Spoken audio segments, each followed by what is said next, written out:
it's Mary. And Amma. We invite you guys to like, share, subscribe, and comment down below, y'all. Today we are going to be talking about the episode 3 of Shiny Happy People, you guys. This was the last episode they had for this week. I think they're going to put out the other episodes next week. Yeah, and but we're going to get into the IBLP. Yeah, but we're going to... Yeah, but we're going to talk about Jim Bob and how he is making all of this money. He's not giving any of it to the family at all. Basically, well, I don't want to say forced, but he kind of manipulatively. Per season. And my thing is, how the hell are you... Like, what are you using this money for? You have a whole family. Why aren't you giving the older kids money? Why aren't you providing for them? Yeah. Like, I just had such an issue with that. And then on their wedding day, when everybody is ripping and running, no one's actually looking around and are really focused. He went and made them sign a 5 years. Contact Jill. Just sign right here. The day before her wedding. Yeah, but the thing is, that's your father, so you're not thinking that he's doing some stuff. But I just feel like he... Come to find out, I got 5 years of my life, and I'm just getting married. Like, I'm just starting my life. And you want me to commit to the show. Like, and I don't... You know, I think when TLC does that, it's for them to do it on the cheap. Because if you have to negotiate with these... Because these are adults now. So why are they still under the umbrella of the father? They should be negotiating with each of these adult children. They shouldn't be still under the father, especially when they started doing the Jill and Jessa. Yeah. How come the father is still the one negotiating and he's barely on the show? I mean, if we're really going to be honest, like they said on the show, really nobody's watching to see the men. No. Like, if we're being honest, we're trying to really see, the show is being are the carried women on the backs of the women as usual. Because what we want to see, how are the women actually doing with this whole traditional thing, right? Like, are you really enjoying it? Are you having 19 kids? How is that really? Are you really enjoying this life, right? How are you able to take care of all these children? Yeah, I the only marriages, got 2 kids. the How are they able to do all of this stuff? Yeah. Trying to look for some pointers or something like that. We marvel about that. It's the women who carry the show, basically. It is. So, I mean, I felt like for him to not even give his wife anything is ridiculous. And they're not even giving your adult kids for me, it's anything. the adult children, because the wife is whatever he's eating, she lives with him. But those adult children don't live with him. You got Ginger and Jeremy one side. You got Jill and that other boy, Derek. And then you got Jessa and her husband. I can't remember. And then it was Jill and Jessa who even kept the show going for like another maybe 1 year, and 2 Ginger years too. after that. After Ginger the had whole her rape wedding stuff. You know what I'm saying? Like, well, not rape, but you know, after the whole thing with that sicko, which was her brother. Yeah. So I felt like he definitely should have paid them, but they got nothing, and now they're on food stamps. I'm sorry, if I'm making $850,000 a year or a season, there's no way in hell my child is ever struggling, like for anything. Like, I don't even give a damn if they're 40 or 50. Like, I'm going, if I have money and I have generational wealth, my kids are always going to be straight. I don't care. Even if they aren't living the best life, I'm willing to support my child. I wonder if he was using that for like his campaign, because really for you to actually run for office, you actually have to have money. You actually need money just to get into some of these races. You actually need money to get into some of these races. So, but my thing is, that's not what the money is for. I could see him taking maybe a third of that, and then the other 600,000, you can take $250,000 of that, right? Right. And then the other 600,000, since it was the 3 adult children, you could, well, Jana wasn't there and John David, they weren't really there as much, but you could have divided, you know, the other 600,000 between the 3 adult children who were carrying the show, and give them, that would be what, 200,000 a piece. They would have been good with that. But then you want to go talk to Derek, and you know, the children, they're not used to, he's a newcomer coming in. You want him to tell you how much to give you lump sum. He doesn't want to say. He's expecting you, the father, to do the right thing. By the kids. And then you want to have $10 an hour minimum wage. Bruh, I just feel as though it was very selfish. I never even made $10 an hour at I think it was very, very selfish, but I'm when not surprised. I was alive, I think I am not surprised that he did that. I think the smallest amount of money that I made as a lifeguard was maybe $12. Yeah. And that was a lifeguard. Exactly. And like, they are on a TV show. $10. And $10 an hour. Is bold enough. It just reminds me of Russell. His lips and see that. How about $10 an hour? $10 an hour? How much are you getting there? $850,000 a season.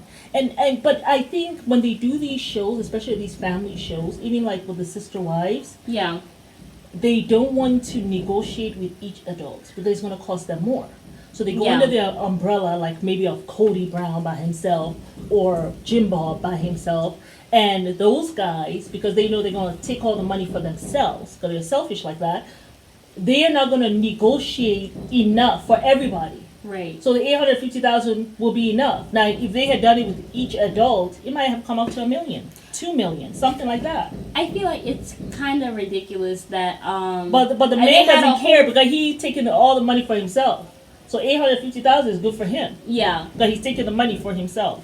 I just felt like it was kind of retarded that even when, like, I mean, obviously Jim Ball was not giving them money or whatever. I just felt like it was so retarded for somebody to reach out to them and says, how dare you do this to Jim Bob? He has done no evil to you. He's giving you this beautiful untouched virgin, and you're doing wrong by Jim Bob.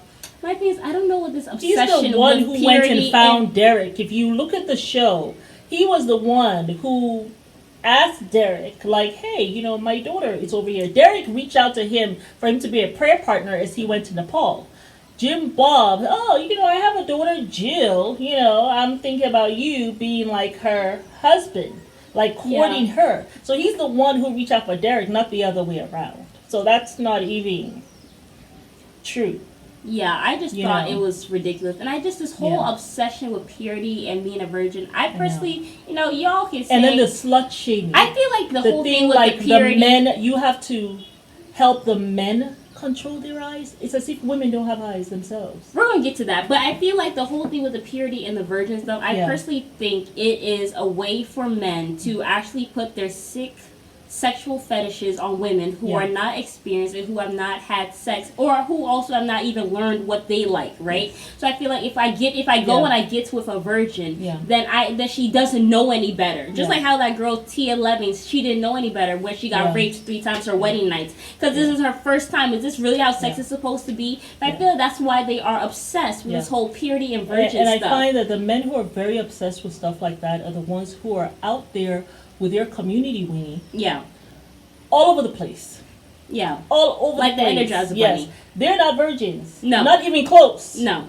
But they want to come with their impure self. Yeah. And come to the virgin. Yeah. And come mess up her idea of what sex should be. Exactly. You know, next thing you know, she is like having trauma just being touched. Exactly. You know what I'm saying? So that whole thing, when a man is here coming up in my face talking about purity and virgin, I just have to look at you with your one eye. Let the virgins be for the virgins. How about that? Yeah. And then you will find that you really have much of the men out there. Hello. You know? But that's, you know, and then the other thing, they put it on these young girls. Yeah, like men have their eyes. They have an issue with their eyes. Yeah. But that's that thing, though, because it's kind of like that culture of blaming women. Like, the reason why you got raped is because, oh, you were out at night, or, oh, you were at a party. Yeah. Or, oh, you're wearing a short skirt. The shorter the skirt, the more vicious the trap. But like, how about the sickness? You say that you're the stronger gender, right? But you can't even control your fucking eyeballs. Like... am I the only one who's like confused? Like you can't even control your eyes. Like you see a woman showing her calf. Oh, I need to go and rape her. What the hell is that?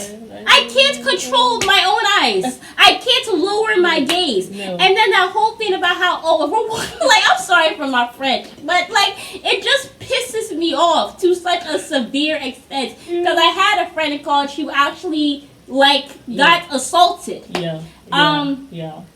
And 3 times in one day. That was very traumatic. And it was a nightmare. That was traumatic for me too. Very horrible, you know, but it's so retarded to me that you blame women for why men can't control themselves, but you say you're the stronger gender though. And then how about as if women don't have ideas, but we don't go and rape men. Yeah. Like, or how about the rape did not stop because you didn't scream loud out enough. To God. Like, just... How am I going to scream? First of all, they know they're not going to scream. You know why? Because you've been doing blanket training. Yeah. Some sick thing. Because let me whip you. You need some encouragement. Breaking a child's will that they came into this world born with. So how are they going to have the will to say no? And then let us just talk about let's go on the religious thing. Do you need some encouragement? I can't believe Michelle was saying that. We want to do what God Himself has not done to us. Crazy. He gives us the choice whether we even believe in Him or not. He who has done so much for us, right? He gives us that choice whether we believe in Him or not. What if He came and broke our will from the time we were born? What if that's what has occurred? Like these people, just mentally, you just got to think mentally, just what makes sense. The common sense is not there. And then you're listening to this guy out here with a beard, and he just sounds like one of those slave owners. Talk about how you were just going to beat somebody until, you're beating your child until what? For hours, however long it takes you. And then the other thing too, you have a whole pastor, I don't even know what his title is, the Gothard guy. You have this guy. Never married, don't have no kids. Never married, has no child, and you let him stand in front of you to give you what? Advice? Makes no sense. We have to, sometimes people call it, I heard Dr. Mumbi, and she called it religious psychosis. Yeah. Sometimes we get so caught up in the whole religion thing that when we have someone we have to be able to ask questions, and we have to be able to challenge those in front of us, no matter who they are. Yeah. No matter who they are. I talk to God by myself, and so you come under my umbrella. You're a man like me. Yeah. What? So what? You're above having children and stuff like that? No, you're just he's a sickie. You're just out you're there just in a his pedophile. Headquarters, telling parents who are foolish.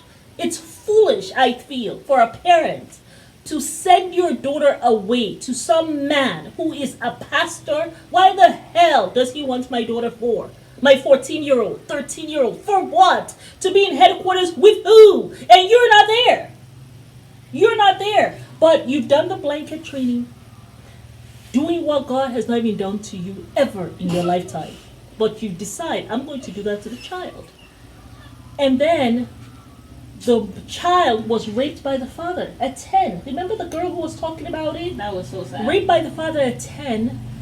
They arrested him. I don't know who he's being arrested to. Maybe he was being arrested by that same man who that sheriff who did with Josh. He actually in jail for 56 years for child pornography. Because he was arrested, let out, back in the home with the mother. The father also is there. Her to the man because he was like, oh, she doesn't. He said she's rebelling against me. So the father actually sent her to the pastor. And who asked for her? Asked for her. Yes, but he was. Would you like to come she to said headquarters? The abuse got worse when she actually got back home because apparently she was not submissive enough, or she wasn't listening to the rapist father enough. Because the day the guy had decided to rape her, the Bill Gothard allegedly, the day he had decided to rape her, what happened when he went to the room? A guy was there, so he was all upset now. So now she gets home. And whatever the father was already a rapist, he's going to use any excuse to continue to rape her. But the mother also is there, and also probably she also gets raped, and gets abused, because, you will think father raping daughter. You think that, hey, where's the mom? The mom also is getting raped. Also, the abuse is continued throughout the whole entire family. And if you have sons. Don't think your sons are free. Exempt. No. They're not. They're absolutely not. It's such a sad thing. But I feel like it really gives everyone this opportunity really to check their family. Because you got to check the family. You have to check family members. You just have to be more vigilant as parents, and be willing to challenge people in authority in your church, in your mosque, wherever. You got to be able to challenge people. Yeah. Some man, I don't care who you are. I don't care if you're the imam. I could give two shits. You're asking for my daughter, 13-year-old, to come to some headquarters with you for what? Yeah. And if I even get wind that you're asking for another daughter to be going there, I'm coming. Even if it's not my child, I'm coming to come ask you. Yeah. And I'm asking the other mothers, what are daughters going to the man for? He's not married, has no child. You can't tell me a damn thing. Especially if you ain't super nanny, because she doesn't have any kids. If you ain't super daddy, you're just in front of me. You're not married, have never been married. Yet you want to talk about marriage, how it needs to be. Foolish man. You have no child, but you want to tell me how to I can't take you seriously. I cannot take you. Or you're a pastor who's a cheater. Because we've done some shows on that. Yeah. Okay? And then you come, you ask for forgiveness, everybody forgives you, and then you want to stand in front of me now to come tell me about how I gotta have a good man. You can't talk to me. I cannot listen to you. Because you're a cheater. Once a cheater, always a cheater. Yes, I believe that. I mean, really, you can't talk.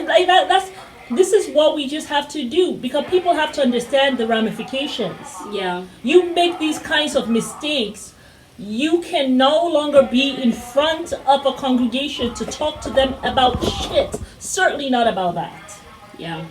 But apparently they say that IBLP thing brought in about $90 million. Wow. And it is alleging that Jim Bob and Michelle are actually the replacements. So Jim Bob be making that money? Which I did not even hear. I didn't know. I still don't know if that's true. That's what they said. They said they were supposed to, because it was Jim Holt. Jim Bob's friend said they're actually the ones who are going to be his replacements. Yeah. So I haven't seen that yet. That was on the show. Especially with the whole Josh thing. But my thing I thought was very suspect. I He will run for surprised. office as you have a child who is going to jail for child pornography. Yeah. I thought that was the dumbest crap I ever heard. Well, he's getting all that extra money. He's not paying the children. So he's using that money for that, which it shouldn't be used for that. Right. Those are not, and I wonder if the kids can sue him. But who wants to go and sue their father? But I will go sue. I'll go sue in a heartbeat. I will sue. Twice. Yeah, I will sue. But yeah, y'all, it's Mary. And Alma. You guys like, share, subscribe, and comment down below. You guys getting those comments, let us know. We're gonna stay with this. I think they have 4 more episodes to talk about. But yeah, very eye-opening. Wow. Yes.